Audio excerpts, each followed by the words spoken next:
नमस्कार दोस्तों, मेरा नाम है अविचल दीक्षित और स्वागत है आप सभी का हमारे यूट्यूब चैनल पे। तो हमने प्रकाश के बारे में डिस्कस करना है। तो प्रकाश में देखिए आपके में इस यूनिट में 2 लेसन्स हैं, चैप्टर 9 एंड चैप्टर 10।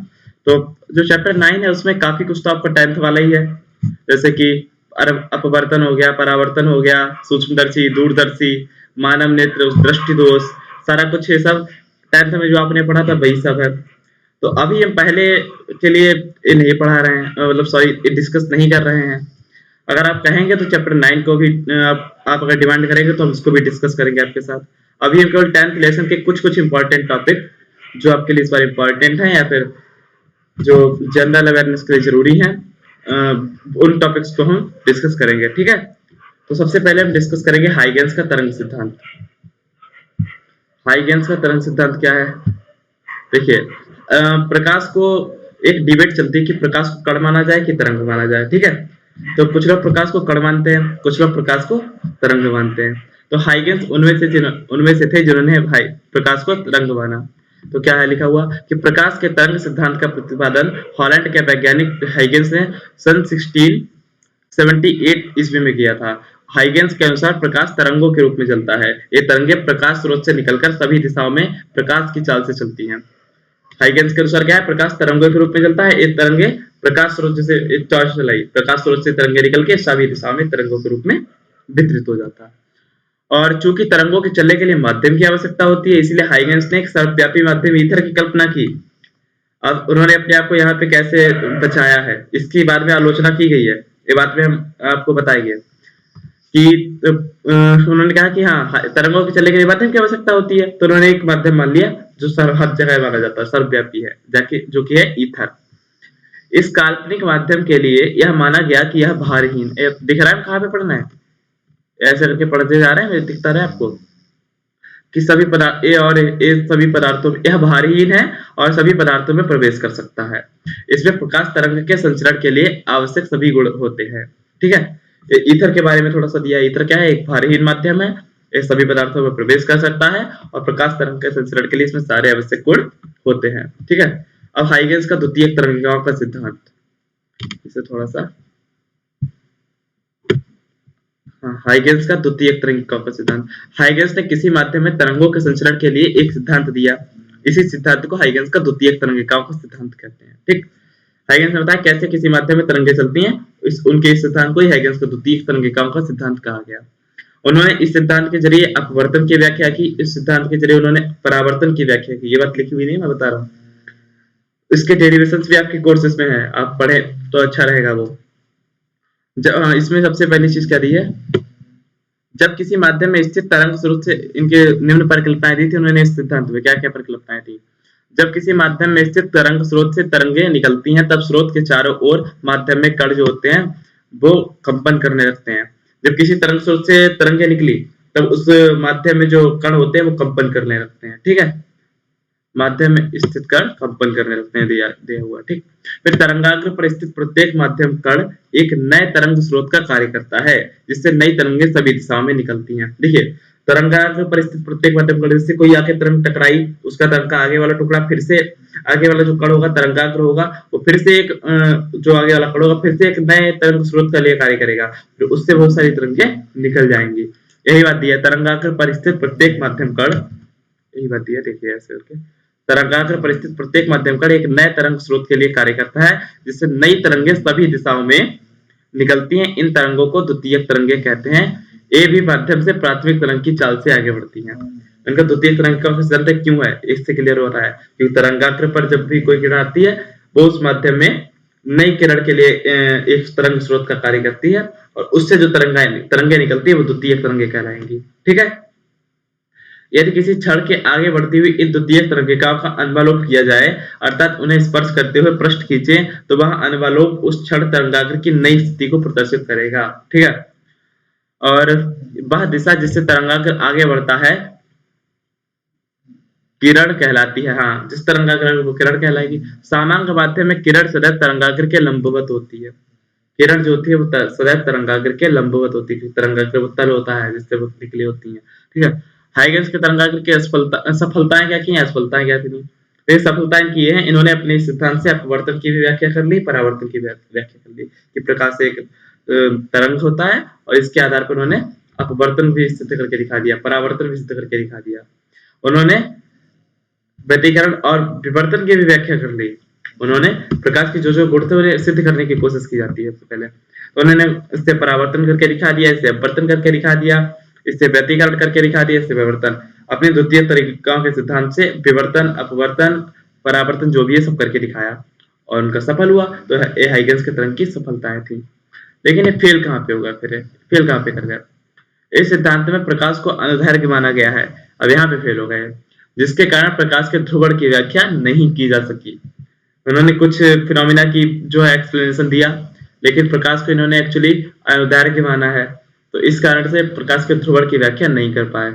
बाद में प्रकाश को अनुप्रस्थ मानकर ध्रुवण की व्याख्या की गई। खैर बाद में उन्होंने इसकी व्याख्या भी की है। लेकिन इनकी एक और बड़ी कमी थी।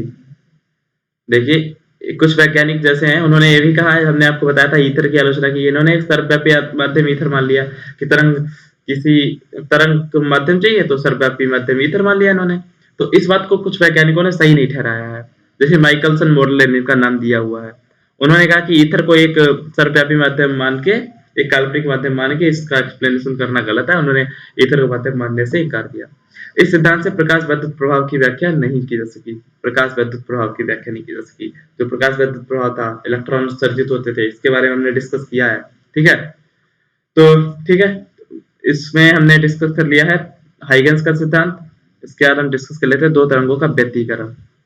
व्यतिकरण क्या होता है? जब किसी माध्यम में एक ही आवृत्ति की दो तरंगे एक साथ एक ही दिशा में चलती हैं, एक ही आवृत्ति की दो तरंगे एक साथ एक ही दिशा में चलती हैं, तब उनके अध्यारोपण से विभिन्न बिंदुओं पर परिणामी तीव्रता उन तरंगों की अलग अलग तीव्रताओं के योग से भिन्न होती है।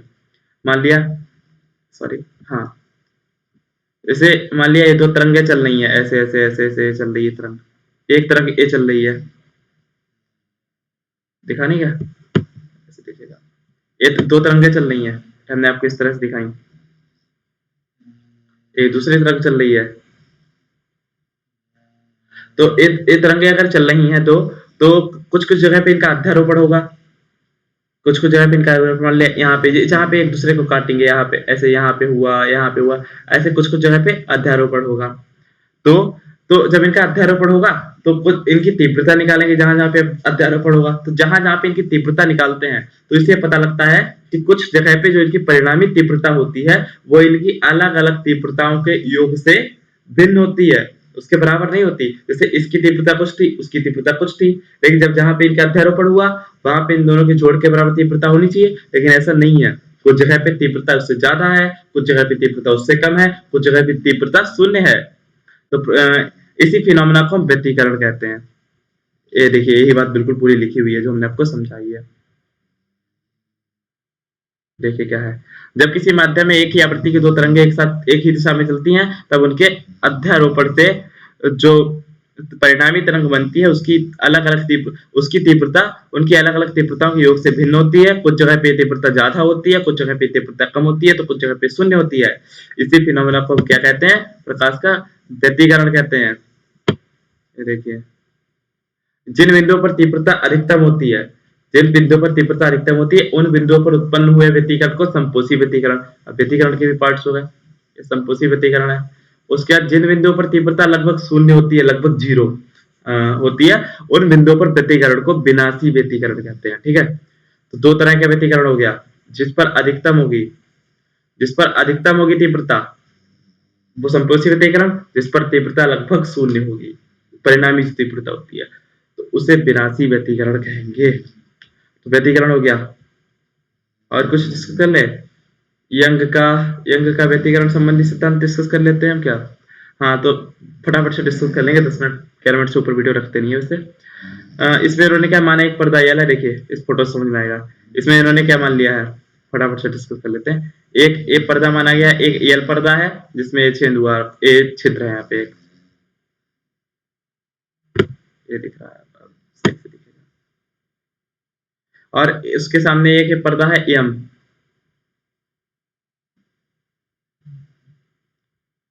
एक ए पर्दा है एम, ठीक है, एक एल पर्दा था, एक एम पर्दा हो गया, एक एल पर्दा हो गया।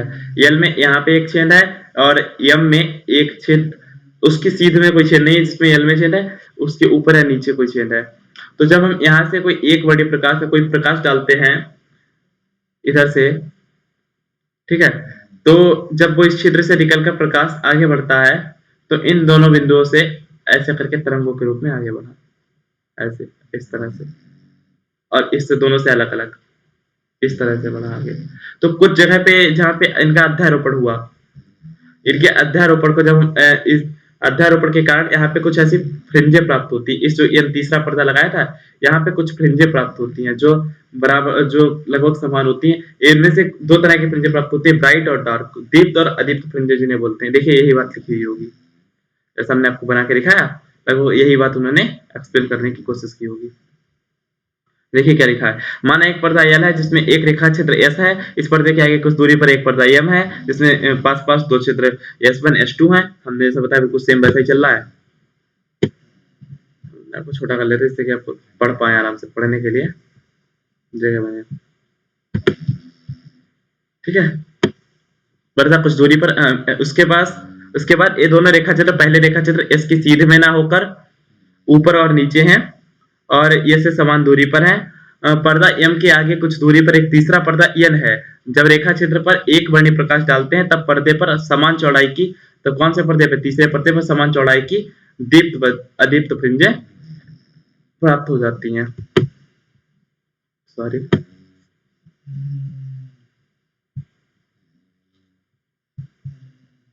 तो पर्दे पर हमें दीप्त व अदीप्त फ्रिंजें मिल जाती है। दीप्त फ्रिंजों को बी से शो कर दिया, यही दिया क्षेत्र में दीप्त पट्टी के स्थान पर बी और अदीप्त पट्टी के स्थान पर डी लिखा हुआ है। ये प्रकाश का हो गया है व्यतीकरण।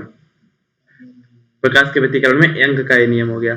इसका आप एक अच्छा फोटो एक गूगल पे भी देख लें हम लोग।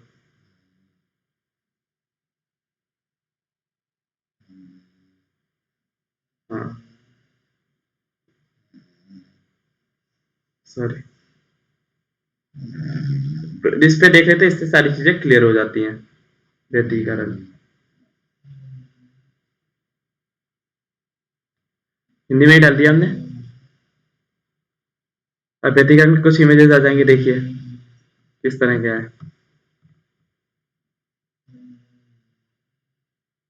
ये आया, ये हमने जो बनाने की कोशिश की थी अभी।